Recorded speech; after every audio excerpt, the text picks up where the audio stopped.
take every knife that you've made that you have with you, put them all in your pockets. And he goes, every person you talk to today, hand them a knife, hand them all of them. And so that's what I ended up doing that whole blade show pretty much all weekend. Any person I got to talk to, I handed them a knife and, hey, I made this.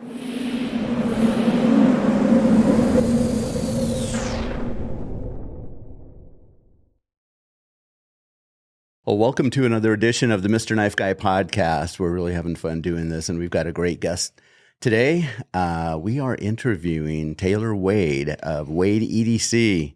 How you doing, Taylor? Nice to be here. Sorry. Yeah, that's great. It's nice to have you here. So Taylor and I have kind of an interesting history. You are in Cedar City, right? Yep. Technically Enoch, but yeah. Okay. No one really knows where that is. But it's basically connected to Cedar. That's even better. Yeah. And he's a knife enthusiast, specifically EDC, everyday carry, which we specialize in and love so much, that community. And he came into Mr. Knife Guy store to check us out and see what we had and see if it was worth visiting. And we became immediate friends. And I love it when knife guys come into the store because we talk the same language and we can just get down to business and just admire everything and handle it and talk about materials and steels and designers. And then I found out that you actually design knives yourself and make your own knives. I do. Yeah, I know. Coming into your shop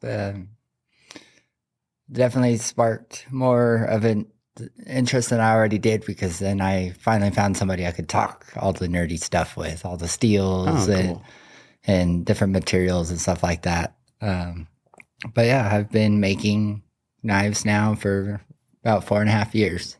That's awesome. So, that's a huge compliment too. I appreciate that. So I'm glad I inspire somebody to do something. So I immediately became a follower on your Instagram page, and I love how you present your posts. You basically just have your hand out with 3 items, and it seems like it's always one of your favorite, usually a folder. And then one of your knives, and we're going to get into that. You specialize in fixed blades, EDC fixed blades, and then you usually have like some type of EDC token, like a pry bar or a pen or a coin or something like that. So I like that. Every single one of your posts are like that, and you mix it up. I especially get excited when I see a Mr. Knife Guy challenge coin, as part of that post. I'm like, oh, wow, it's representing. That's cool. Always. So, appreciate it. Yeah. I try to cycle through everything. I've got a lot. So to justify it, I try to swap it out. And with the post, it's always like my card of Mondays. So I'll pick my card of knives, or Titanium Tuesdays. So that helps me rotate it out as well. I love that. So I try to challenge myself that way. And then it also makes it fun on Instagram, because the whole community there, they all participate in the same stuff. Titanium Tuesday, or Subjoint Sunday, or Frame Lock Friday. That's what I'm carrying today. Frame Lock. Cool. We'll get into that. We will post Taylor's Instagram link on this video. We'll put the link down below. It's wade.edc is the Instagram. Yep, that's the personal one, and then the business one is at Wade Knife and Tool, all spelled out. Okay. Yeah. Wade Knife and Tool. So it's worth a look. It's really, really fun, and it is a great community. It's tight, and everybody loves a pocket dump, right? Oh yeah, definitely.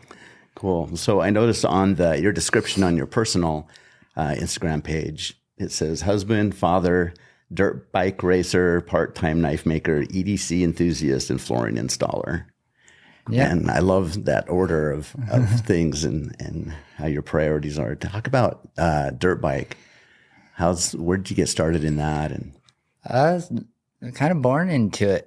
My dad had a dirt bike when I was real little, probably since the time I was born. And then I got my first one around 9 years old and started racing around, I think, 12. And it became a family thing. Me and my brothers, my parents would drive us all around Nevada. We'd race. It's called Moran Motorcycle Racing Association of Nevada. Oh, cool. So we did that for quite a few years growing up, and had sponsors and different things like that, and then kind of fell out of it for a while. Got back into it a few years ago, right about the same time I actually started making knives. And then, so we did that for about another 2 years. And then my little one came around. And so kind of slowed down on the dirt bike racing, but It does that. getting ready to get him his own. That's cool. I got to talk about your son. He is the cutest guy. I love it when he comes into the store because he goes through all these phases. I mean, he's a total little boy, you know, and he still in the Spider-Man phase? Yeah, Spider-Man, Super Mario, and right now Sonic the Hedgehog. That's so cool. So he comes into the store and he's totally Spider-Man, totally, you know, he's perfect for it. And then the last time he was in, he was dressed just like Mario. He had a big hat on and everything. It was so cute. Yeah. It's great. You got a great family and your wife is amazing as well.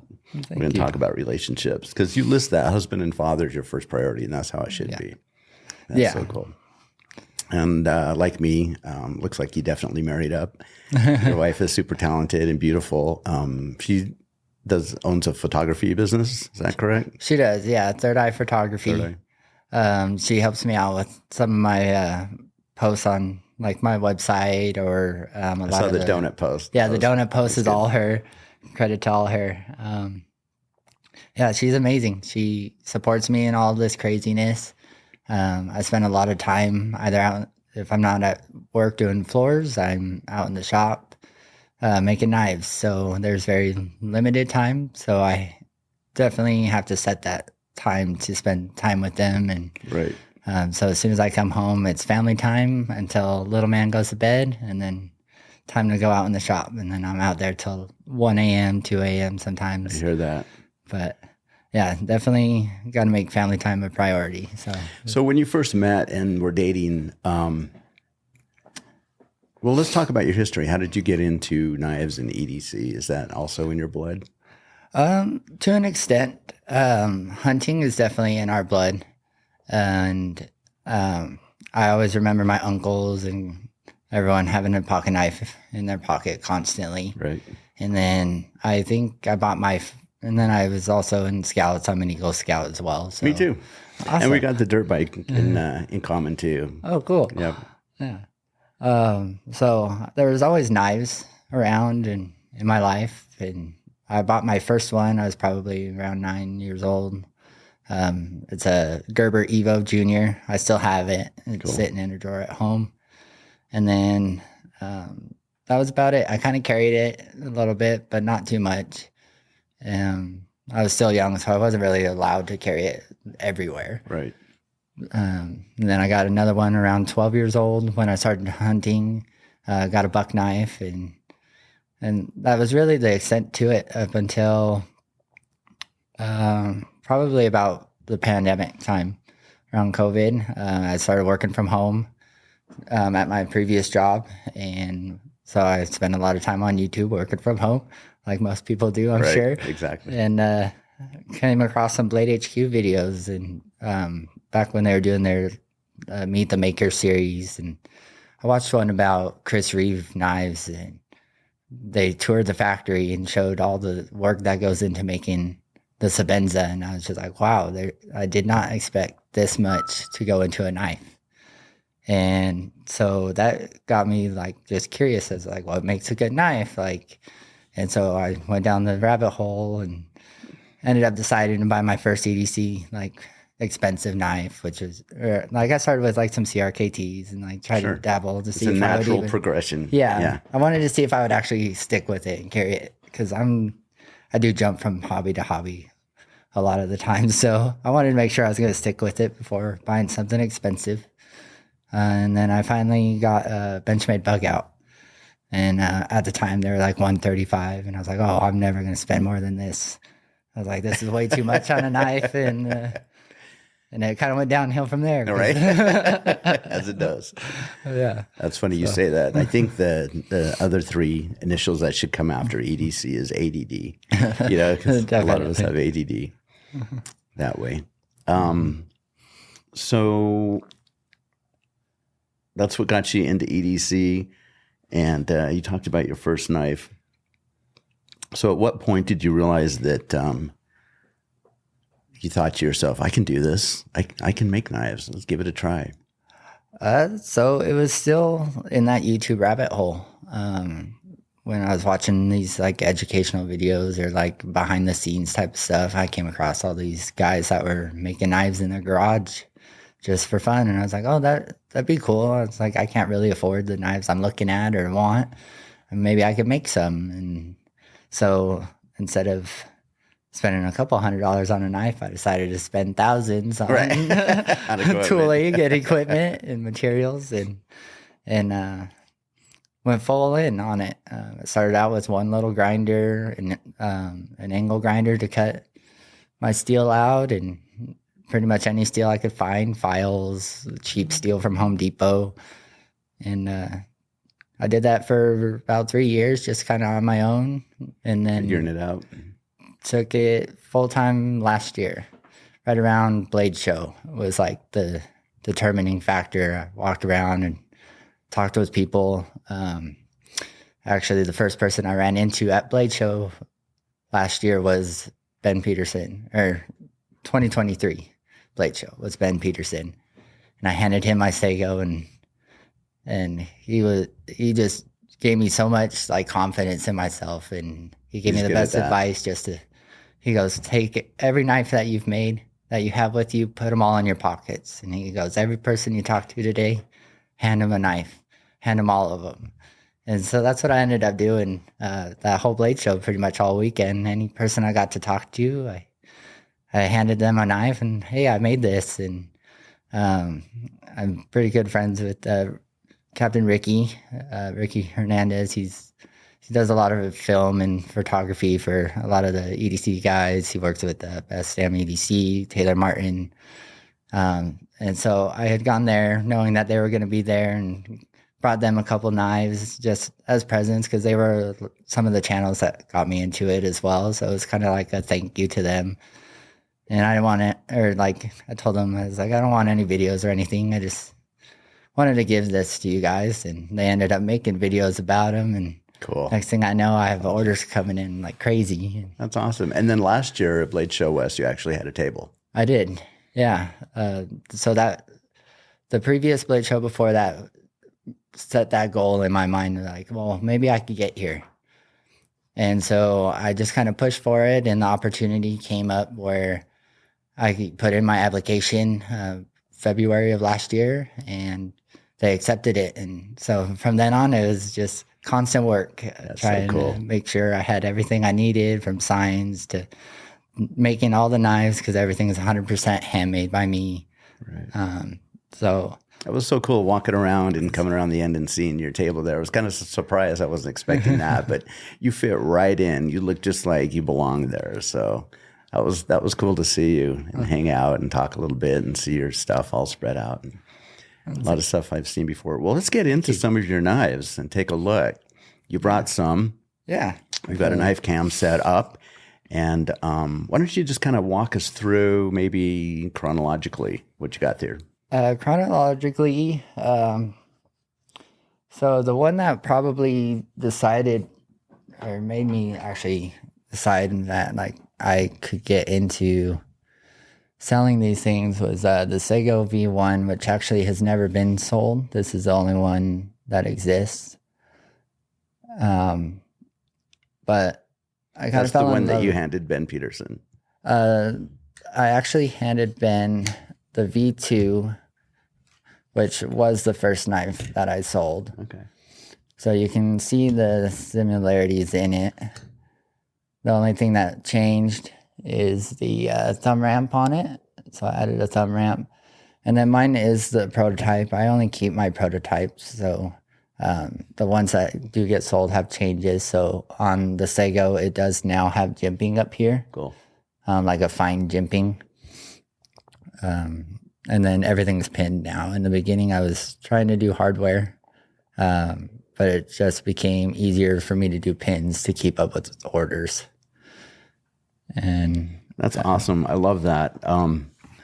We loved micarta scales, and smaller fixed blade EDC is coming back. It's a big thing right now. I have a lot of requests in my store for that. So it's good to see people doing it and having that market filled.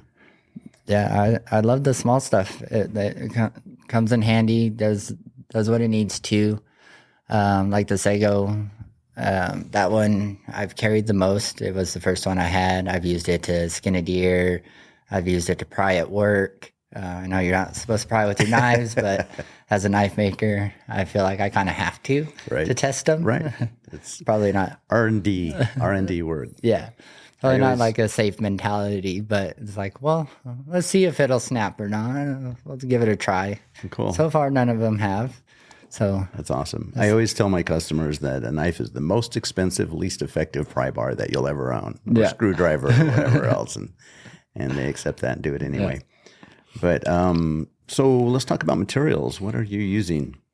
Right now with book orders, it's pretty much whatever the customer wants. If they want some fat carbon ordered in, I'll get that. I do a lot of work with camo carbon. I do 5 exclusive manifolds for the crispy donut community. And so that's cool. You just got that too recently, didn't you? Yeah, I just sent out 5 to them last week, actually. So I've probably made a total of probably about 30 of those. Sweet. So I'm constantly ordering from Camo Carbon. My personal favorite is micarta. So most of my prototypes are all in like black micarta. And what steel are you using? I'm working with a 1095 right now. Okay. It's the only thing I can heat treat properly with my forge. So they're all forge heat treated. I'm working towards getting an actual heat treat oven so I can move into stainless. But for right now, the 1095, I've tested it and I'm pretty confident in my heat treat process at the moment. So I'm not really looking forward to change things up right now. Awesome. Are you actually able to get a Rockwell measurement? I'm not. I'm looking at getting one of those machines that tests that. And then I do have a buddy named Tim. He's the owner of Carry Development. He also makes like everyday carry fixed blades, and he's offered to heat treat some stainless and stuff for me. So that's cool. There might be a run of stainless knives soon. So we would love to, have you the Wade Tool knives in Mr. Knife Guy, but the problem is because you have high demand for your knives. You're booked out, and everything sells. It's either sold before you make it or shortly after. It is. It's a blessing for sure. I try to keep up with it as much as possible. Every time I think I have extras cut out, they're gone, and so I do try to keep up on it. I open my books on Instagram every chance I get, and I'll probably be opening them up next week, actually. I've got my last book order goes out probably the beginning of next week. And then from there, probably some prototyping and then book work. I got a few new ones that I want to get out. That's awesome. And again, we'll have the links in this video, in the description of the video. So you'll be way booked. What about carry options? I see you have several different. You do your own Kydex? Yeah. So I do my own Kydex.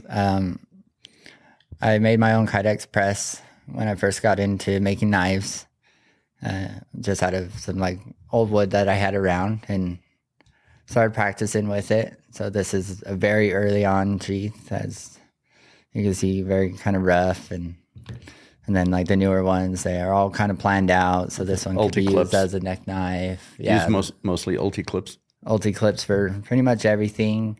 The Manifold series, I do offer these leather sheaths that are made by my buddy Michael, who owns Fight or Flight Leatherworks. Nice. That's his stamp right there. I just started offering these as an additional carry option to the Manifold. And these are probably the ones I make the most of. I think that's my favorite of yours. They come in different blade shapes. Yeah. So the name... I like the Warncliffe. That's the most popular one for sure. I make more of those than anything else. There is a sheep's foot version as well, which pretty much is just this reverse. Right. And Just sharpen the other side. yeah. And then I have a Tonto as well that's coming out. I thought I brought it with me, and I guess I didn't. It wasn't in my drawer. So there's the name for the manifold came from just its basic meaning many and various. And that's what I wanted the manifold to be. I wanted so cool. a bunch of different blade shapes, different materials, just kind of make them all different. And then like even the sheath options are different. So each knife does come with a Kydex one, and then you can buy these additionally, but you can even choose a different clip if you want. So this one's got an ulti clip right here. And then this one's got like your regular belt clip. And then we also have some that have the Like the C-clip. yeah, like I think it's called the Quiet Concepts or something like that. I'm completely spacing it, but So it's different a pretty options. popular one. Yeah, it's kind of like a halfway between the belt clip and then the ulti clip. And I noticed you have lanyards, small lanyards on all of your fixed blades and various beads. Yeah. Where do you get the beads, and what's the story behind those? So it just kind of depends. The one on the Sego is from Blade Show 2023. I got this from the Keystone Brothers. That's cool. They make fixed blades. It looks like a revolver cylinder. Yeah, it's actually called the 6-shooter bead. So Let's see if we can zoom in on that a little bit. It's so cool. So that one was made by those guys. This one was made by my buddy Zeno of Zeno EDC. He hand makes all his beads. That's cool. It's brass. Yeah, and he made it as a piston for me because everyone thinks that the manifold's named after a car part. So he made it as a piston. That's so cool. It looks like you got a plumbing wash or a nut. Yeah. Yeah, that's exactly what these are. Both of those are just brass nuts I found at job sites, and I was like, "Oh, those That will actually make makes a great bead. yeah, so they work perfect." And then this one is just an old, I think like a vape tip that I sanded down and turned it into a bead. That's hilarious. So I like to find things around that I can turn into other things. That was another like little just piece of plastic for that bead that I did a rock pattern texture into it with cool. a Dremel. But Awesome. I think that was something I found at a job site too. So when I find things, if I say I can feel like I have a use for it, I'll try it and see if I can do anything with it. Usually a lot of the times it just gets tied to a lanyard or something. That is so awesome. What influences your designs? They're really unique. You got a slim style, then you got kind of a stubby style, and almost harpoon blades and like manifold. It is very, a lot of variations, and I love how you have a theme, where you go through on your different models. But what influences your designs? Honestly, lots of things. A lot of other designers. So what helped inspire the manifold was Lucas Burnley and his Obaki Skoshi design. Like it's just like a little pocket dropper. Like that's why the first one done was the straight back. Have you ever met Lucas? No, I would love to meet him. He's a great guy. He's cool. You like him. You guys would hit it off. I listen to him and TJ Swartz podcast every week. Every time they upload a new podcast, I'm listening to it. Great guys. So he's a huge inspiration. Ray Laconico, Sanford over at Monterey Bay Knives. Just those like clean, real sleek designs is what like really drew me in. A lot of Fair and Forge designs. Love Fair and Forge. They're just sleek, like the Stinger. I've had the titanium Stinger since it came out, and it's probably one of my most carried knives. The titanium's all super scratched, like definitely a beater. But that was like my style for the longest time, and like I didn't like Wharncliffes, and then all of a sudden I started trying Wharncliffes out, and I was like, okay, yeah, I see the use of this blade shape.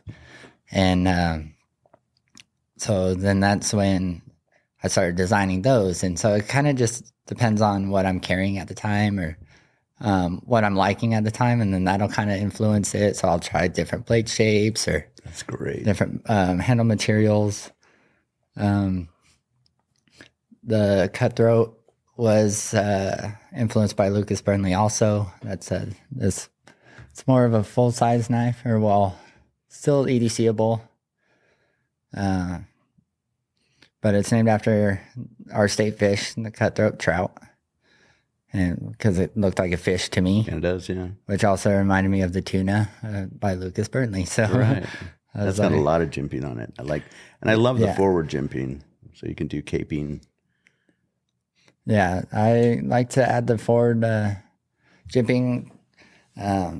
Being a hunter, we do a lot of skinning and stuff like that, so it definitely helps to have that extra traction. Yeah, definitely. And it's something I get complimented on a lot. I guess it does get overlooked a lot. A lot of knives don't need it, but it's always nice to have. Right. So like even the manifolds, they're small knives, but they have the additional jimping. I pretty much have done it on every model that I've put out there, besides the Sego. And the Sego is the only one that kind of has just the jimping on the thumb ramp, and that's about it. Okay. But that might change. All right. That's awesome. So what are your goals? Now you're kind of getting established. You're getting, books, and you've been in Blade Show West and getting established. You've kind of got your foundation. Where are you going to go from here? I'm not sure, honestly. It's just trying my best to go full time with it. I do work a full-time job before having any time to do this. So, that would probably be the next goal, is just getting full time. But I think what I'm really going to be pushing for this year as well is selling my designs to companies like Concept, or people that can OEM them. Right. And I don't know necessarily about selling those ones underneath my name just yet, but maybe just selling off a couple designs, maybe kind of help get my name a little bit out there, as well as get some of my knife designs into people's hands that want something from me, but maybe can't because my books are closed, right, or whatever reason. So I would like to be able to get them out there for people to try. That's the way to go, too. That's the way to do it. I look at people like Shane Seibert, who designs for Benchmade. He's done the Adamas and a couple other models. I saw him at the Gathering a couple times, and he'll bring half a dozen of his handmade knives, and they have that exact same signature fuller, that you see on the Adamas, but they're all handmade by him, and they start at $2,200, and he has to raffle, for the opportunity for someone to buy, his knife at $2,200, $2,300, and he always sells out. But, it seems like that's the way to go. If you want a Cyber, but you can't afford that, you can buy, a Benchmade version with his exact same designer. Same with Rick Hinderer and ZT or whatever. So that's a really good way to go. Yeah. And I've got a few friends that do it. My buddy Sharif, he's the owner of Mangana Steel. So he does his own knives, but he also does a lot of design work. He's done designs for Kubi. I believe the Momentum is one of his designs. I'm actually carrying a Kubi Vagrant today.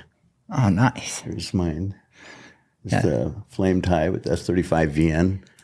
I absolutely love this knife. I'm trying to be left-handed here. I'm not. But so I love Kubi. Yeah, he's done a lot of designs with them, and so I've had some conversations with him here and there about like what I need to do, and I've had some conversations at Blade Show that were very hopeful. I had a conversation with Concept that was very hopeful. So that would be awesome. And, love those guys. Yeah. So, and I had somebody in my corner there too at Blade Show, so that helped a little bit. My buddy Nathan of Nathan's Knives was running the booth for them at Blade Show West. So when I went over there, he talked me up to them a little bit. So I was like, Well, I was you're pretty in. stoked on it. That's awesome. Yeah, I think you've got a bright future. Let's see. So I want to circle back around to family, and we were talking about your wife and how you have to split up your time. When you first met, were you into knives, or did that kind of grow with your relationship? That grew with our relationship. When me and my wife met, I didn't really have a whole lot going on. It was just work, go home, work, go home. And dirt bikes. Yeah. Well, the dirt bikes weren't even around at that point in time because that was like during the time where like we just didn't have them. I probably sold mine in high school, and I didn't get another one until my little boy, he's 3.5. So probably 5 years ago is probably about the time I got mine. And but she knew of all that, and she comes from dirt bikes and off-roading. She used to have a rock crawler when she lived in California, so she's used to all that. But She's kind of a tomboy. A little bit, yeah, definitely. And because where I'm going with this is a lot of times it's difficult in relationships because the spouse doesn't really appreciate or understand why knives, what's with the knives. Right. That was that way in my case. But I was going to ask if you have any advice for EDC guys, how they can help justify their obsession or disorder, is what it actually is, to their spouses. It doesn't seem like you really had that problem.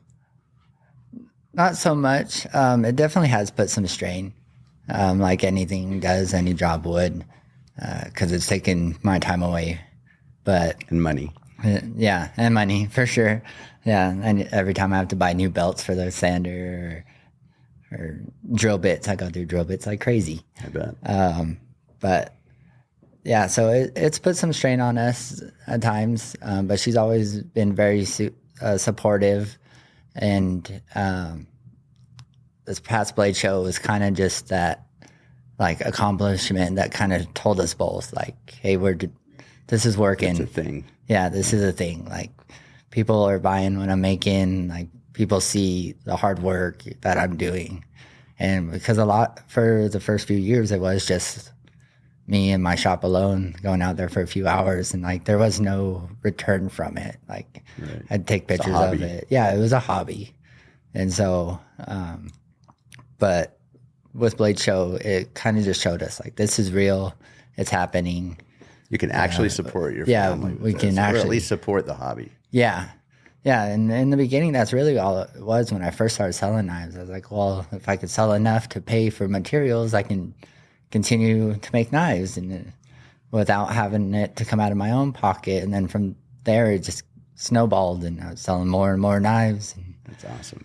And it allows me to play around. I went to SU for a little bit for graphic design, so designing has always been something I like to do. I've got notebooks full of knife designs, and I don't just draw one knife per page. It's as many as I can fit on that page, and I've got notebooks full of them. So I've got more ideas than I have time. So with her support is how I'm even able to get as many of the ideas that I have out now. She does an awesome job at being a mom and taking over and watching Axel or putting him to bed so I can go out in the shop real late, or she'll turn my heaters on in the shop because it's real cold out right now in Utah. And working at night is real cold. Yeah. So I have noticed that when she comes into the store, she is very, very supportive, and you guys make a great team. But I love seeing the success stories like that. Is there anything else that you want to show us? What's the latest thing that you've been working on? The latest, there's a couple. So I showed off the Cutthroat. That one will be coming out soon. It was originally supposed to come out as a collab, so I'll have to get with my buddy on that to see if we're still doing that one. If not, I'll just start releasing them or opening them up with the book orders. And then this one is also a future collab coming up with the Gear Goons. This one currently doesn't have a name, but it's just a little Warncliffe. I love that. It's got fine jimping on the top right here for your thumb. and then the big chunkier jimping for your forward finger. I think that's what I would carry, that model right there. This one is a really cool one. I've got a couple blade shapes for this design also, so we might see some different ones of this. I just really like the sizing of this one a lot. Right. And I love how you did different size jimping. It's really, really cool. I don't know if you could show that very well. Yeah, so it's this real fine jimping that's all hand filed in. And then I've got this bigger jimping. It just looks so cool.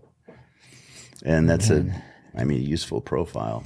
Definitely. Yeah, the worn clips have definitely grown on me. This was the talk of the show at Blade Show this year. I like that. I've called this one, or named this one the Three Peaks, after Three Peaks in Cedar, the little recreational area that we have out there.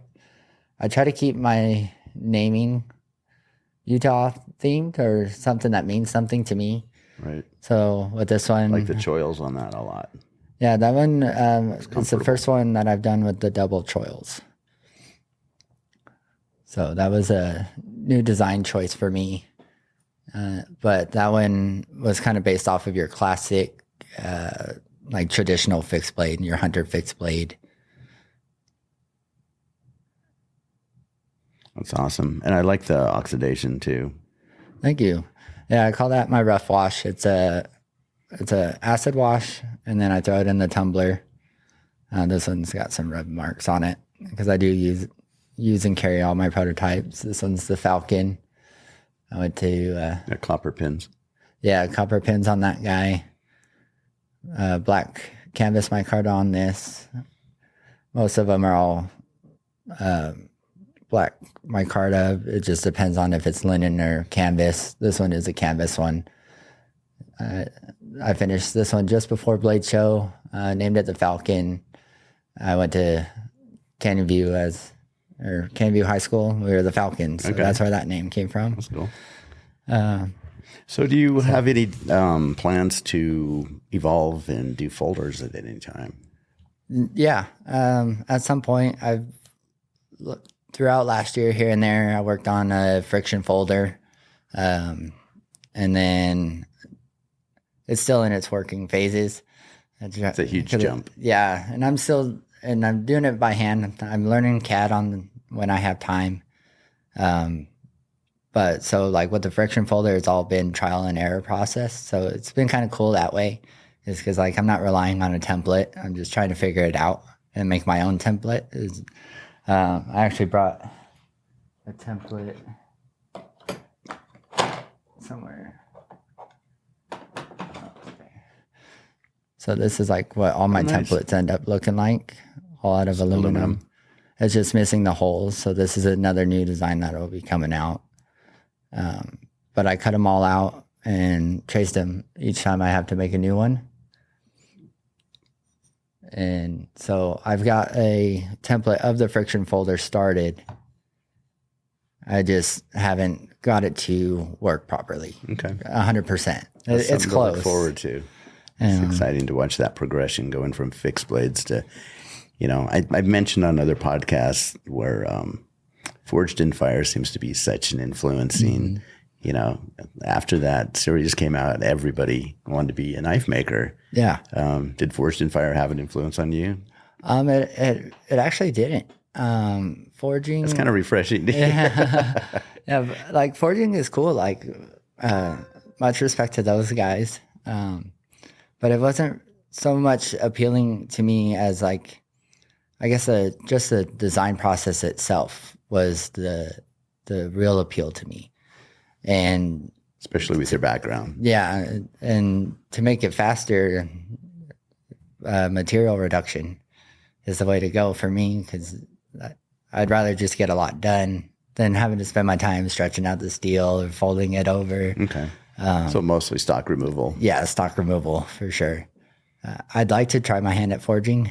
I have a forge. That's how I do my heat treating. But yeah, it's not anything I've really played around with yet.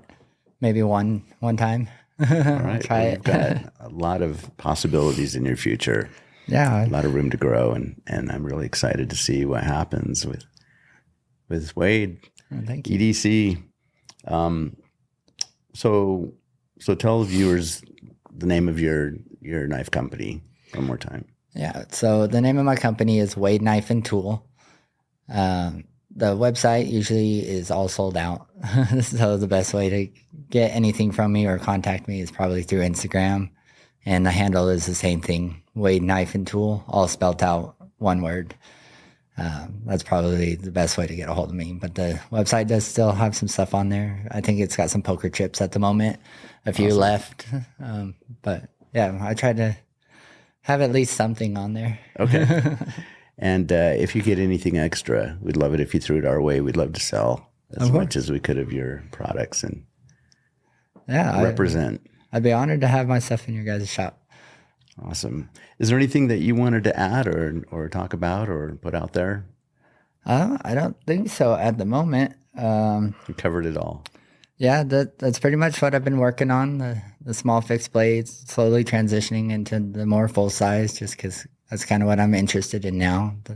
The small ones came from me. That's what I was interested in at the time, and not a whole lot of people were making the smaller ones. Yeah. And now it seems like everyone's making the small ones.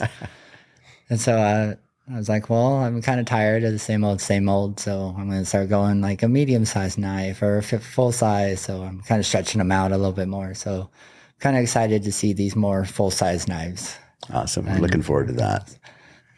That'd be awesome. Well, that's all I have for you today. We really, really appreciate you taking the time and coming all the way from Cedar City to be on the Mr. Knife Guy podcast. And we love promoting upcoming knife makers and EDC guys. And you definitely represent the EDC community very, very well. Again, we'll have the links posted down below, and you can check out Wade Knife and Tool. Thanks. Thank you. I appreciate you guys having me.